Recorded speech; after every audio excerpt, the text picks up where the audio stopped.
Crunchy and tasty అటుకుల mixer ఇంట్లోనే ఈజీగా ఎలా తయారు చేయాలో చూద్దామా. దీనికోసం ఒక 3 కప్పుల వరకు లావు అటుకులు తీసుకుని ఒక స్టెయినర్లో వేసుకుని జల్లించుకోవాలి. ఏమైనా పిండి లాంటిది ఉంటే డస్ట్ ఉన్నా వచ్చేస్తుంది. ఇప్పుడు స్టవ్ పైన కొంచెం ఆయిల్ పెట్టుకుని బాగా హీట్ చేసుకోవాలి. ఆయిల్ హీట్ అయిన తర్వాత ఆ జాలిగట్టులోకి అటుకులు తీసుకుని మూకుడులో వేసి వేయించే పని లేకుండా చూడండి ఈ విధంగా సింపుల్గా వేయించేసుకోవచ్చు. ఈ అటుకులు వేగిన తర్వాత వేయడానికి ఒక క్లాత్ వేసుకుని లేదా టిష్యూ పేపర్ కానీ వేసుకుని వేయించిన అటుకులు దాంట్లో వేసుకుంటే కనుక ఆయిల్ అంతా పీల్చేసుకుంటుంది. ఇదే నూనెలో 1 కప్పు వరకు పల్లీలు కూడా వేయించుకోవాలి.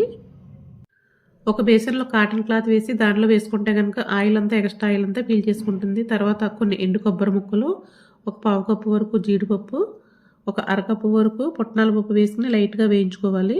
పుట్నాల పప్పు లైట్గా వేగితే సరిపోతుంది.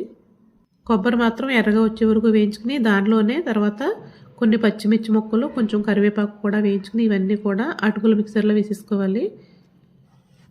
వేరొక గిన్నెలోకి మార్చుకుని 1 టీ స్పూన్ వరకు సాల్ట్, ఒక 2 టీ స్పూన్ల వరకు కారం, కొద్దిగా పసుపు వేసుకుని మొత్తం అన్ని బాగా మిక్స్ చేసుకోవాలి.